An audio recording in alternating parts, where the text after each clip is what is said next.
Hello and welcome back to Time in the UK. Recently, I've been asked by a bunch of fellow watch enthusiasts to sum up my favourite watch, and it's something that I've had for quite a while. I've done a little video about. I might have featured it once or twice, but it's been a while. So it's been suggested to me that I talk about this particular watch again. Now, the funny thing about watch enthusiasts and watch collectors, watch nuts if you like, is if you say to somebody, what's your favourite watch? It's kind of like, it varies. Do you find, how do you feel about it? Do you find it varies as well? But it's depend. I can wear something, and the thing I'm wearing, I get quite attached to, and I continue to wear it, and eventually I have to think to myself, no, I'm going to put that away. Let's wear something else. And what I've been wearing recently, and what I've been quite attached to recently, is the Tudor Pelagos. Okay, and here it is. Now, I've been into the AD a couple of days ago, and I put my name down for the Black Bay Pro. But while I was in there, I was having a chat with, the salesman, and talking about the Tudor range and all this sort of stuff. And he basically said most Tudor watches are pretty hot at the moment. They sell quite well. The Pelagos, he was saying, is quite a tricky one, because no sooner do most Pelagoses come in than they go out. He says that Tudor Pelagos is quite a hot seller. He hasn't seen a left-hand drive Pelagos for a long while. He hasn't seen many blue Pelagoses. The Blue Marine National Special Edition Pelagos, he's only seen one in a year. So if you're on the fence about the Tudor range and the whole hype machine that it is, the only way I can really see that the Tudor range going over the next few years is basically up. And if there is something that you do fancy, whether it's a Black Bay in a certain colour or a Pelagos or whatever it is, I would suggest you get it bought, because the longer you leave it, the harder these things are to find. The current economic climate that we have at the moment does mean that there's a few more coming into the second-hand market, and prices don't seem to be quite as healthy as they have been. So there's a couple of £100 worth of savings possibly to have buying it used. There's quite a few, I've noticed just recently, quite a few unworn watches appearing, whether it's dealers dumping them or whatever, trying to get the money back before it crashes or something of that sort of ilk. But anyway, in short, over the next 10 years, I can see that the value of this particular watch is going to go up, or it's going to be hard to get, or whatever. It's not going to be worth less. It's not going to lose money. That's my thoughts about this watch. The current RRP of this particular watch is £600 more than I paid for it. That's right, it's gone up £600. I did buy it at a slight discount, and I got it 2 years ago. But that said, you can probably buy these possibly second-hand for roughly what I paid for it new still. But that said, trying to buy one of these new, left-hand drive, you're going to have a bit of a wait. Okay, simple as that. It's moving now on the Tudor used market, or the Tudor new watch market. It's getting very put your name down and wait for a bit Mr. type scenario, which is a bit of a pain in the arse. But it is what it is. But I think if you shop around, you could probably get the watch you want. I've noticed that the 58 Black Bays as well, they're starting to appear on the second-hand market, especially the blue ones. They're starting to sort of pop up on the second-hand market more and more, with a little bit of a saving over new. Whereas historically they've been more expensive than new because you couldn't get one. But yeah, so whether I actually end up getting a Pro or not is another matter, because it's quite a thick watch, and as is this Pelagos. But the Pelagos, because it's made of titanium, is actually quite a light watch to wear. It's not unsubstantial, but why do I like this watch so much? What is it about this particular watch that makes me come back to it time and time again and wear it? Well, first off is the perception of brand, isn't it? So there's a perception that it's a premium brand, and you like, perhaps maybe, what's the word for it, flex. You like to have little bit of a flex, you know, sort of show off a little bit maybe. But it's a very classic looking design. You've got the nice clear snowflake hands that, you know, there's no messing up what time of day it is. It's got a fantastic level of lume. It's got a lovely blue lume on it. It's nice and chunky. It's made of titanium, which is a very hard metal, very scratch resistant, even though it does scratch. And it's got like a sort of this pleasing warm feeling to titanium, because it's very it reflects a lot of heat, so that when you touch it, the body heat that you've got in your finger is reflected back to you.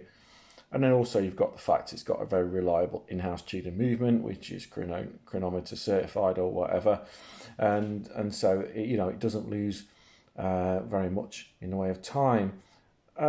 This particular model as well, the left-hand drive, if you notice the word pelagos there, if I really zoom in and try and just get the camera to zoom in on it, I'll just try this.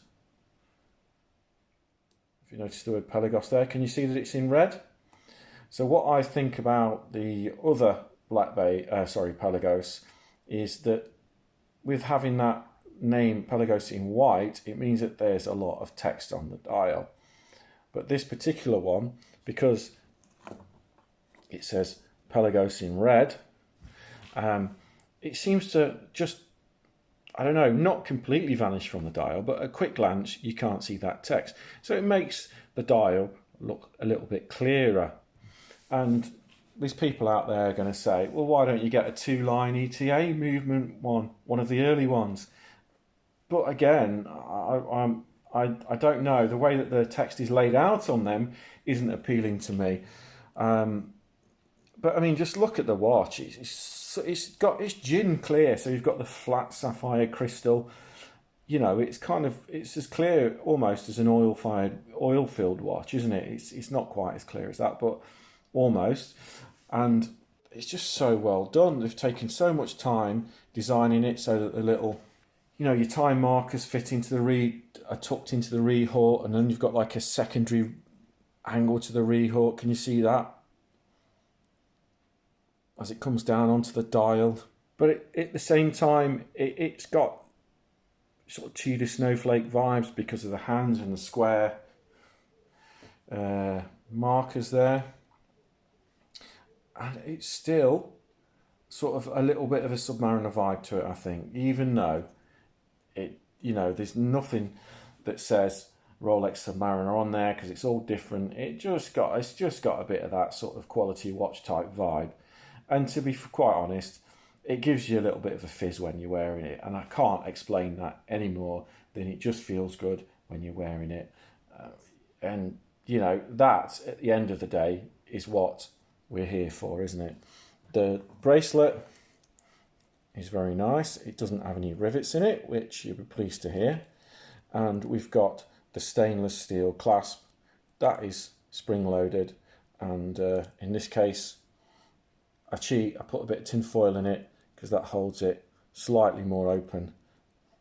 So my little cheat here is I just put this bit of tin foil in. Now the purists out there are probably going to stone me now for doing that, but just popping that little bit of tin foil in there just takes this open a little bit, and it just makes it a much more pleasant watch to wear. And of course we've got the back of the watch there with the number. It's a limited edition, which basically means bugger all. It's just a numbered edition. It doesn't mean it's not limited. It's a numbered edition, sorry, shall we say. So according to this, 3 years ago, that's how many they were going to make. I really don't know how many they've done. You've got the Tudor shield as opposed to the crown. Yeah, because other Tudors have a crown and the shield on the front there.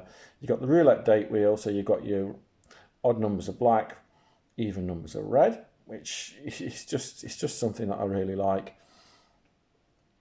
And if you can look closely there, you can see I've actually managed to scratch it in a few places. So I don't baby them, I wear them. These watches get worn, you know.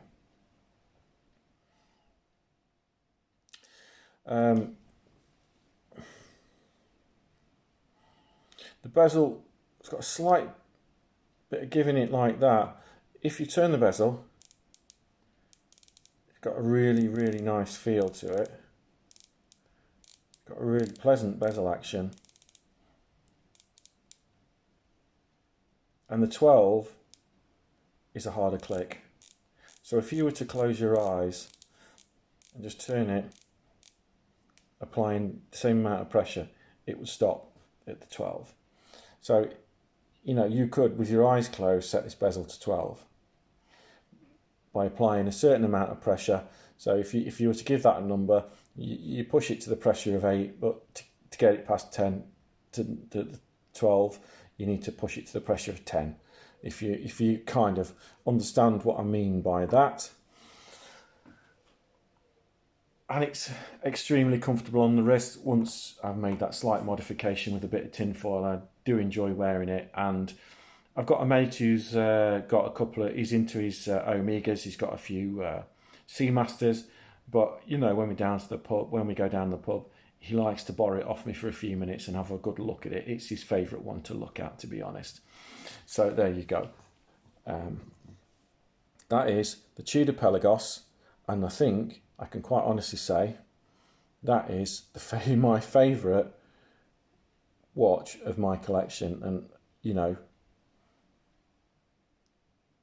am I wrong? Am I right? Pop your thoughts into the comments section below. Give us a like, give us a comment and a subscribe.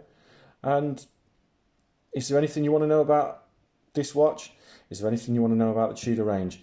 But I do think going forward, you know, in the next 10 years, people will be looking back and saying to themselves, why didn't I buy one?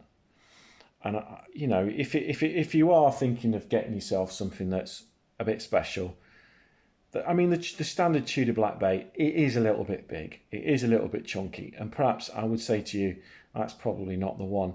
The Pelagos is a similar sort of size to the standard Black Bay, slightly bigger. But it's got more presence to it. And I think you get away with a lot more because of the titanium case. The Black Bay 58, I mean, I'm holding my nose over a couple of used versions of those on eBay and hoping to find one for the right price. But when you try the blue 58 on, it looks fantastic. So that could be my next purchase if the Pro doesn't come through. But all of the Tudor range, I don't think you can go wrong buying one. You know, obviously it's an expensive thing to service, and you've got to consider that, your upkeep costs and all that sort of stuff. But for somebody who wears the watch in rotation, I mean, if I was wearing it every day and they expect you to service it after 5 years, I'm probably wearing it evenings and weekends and special occasions, and I would expect to get 10 to 15 years before it needed a service. That was my personal thoughts. You know, maybe 10 years because the oils dry out or something like that. But yes, anyway, so that is my favourite watch in my collection, the Tudor Pelagos. And thank you very much for spending the time with me, time in the UK, and I'll see you soon for the next video.